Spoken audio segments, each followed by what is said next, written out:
All right, Rach, thank you. Well, while Hurricane Erin won't make landfall, Connecticut beaches were barren today because most people elected to stay out of the water. We sent Fox 61 Stephen Reels down to the shoreline to check out the waves, and he joins us now live from Stonington Point. Stephen.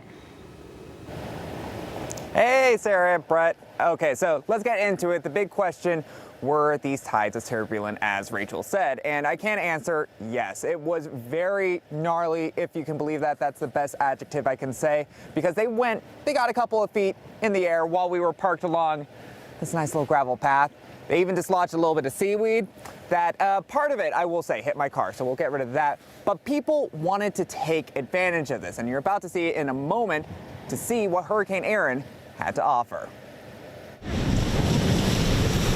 While the waves may be choppy, conditions couldn't be better here at East Lawn in Stonington. They're splashing over the rocks. As visitors like the Wolfgang Wolfpack take in the summer memories from the extra high water. We've been tracking the hurricane all week to see when it was going to be optimal, and it happened to come on our daughter's birthday. And this is great because we're not in danger from the hurricane, and it's bright and sunny out, but we still get to experience the beautiful waves.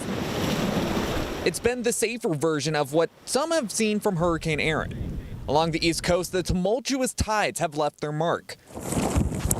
Ferry operations from New London to Block Island have been paused through Friday, while safety groups like the Zach Foundation warn swimmers to be wary of rip currents along the Atlantic. So a rip current is when the water conditions create a vacuum of sorts where the water is pulling you away from the shore. How dangerous can these rip currents be? Rip currents are incredibly dangerous. We have seen hundreds of rescues up and down the East Coast, not only related to Hurricane Erin, but related to rip currents that are existing just generally in the ocean. And so that's why it's important you check your local weather conditions, you talk to your lifeguard, you look for those flags, and you only swim if a lifeguard is present.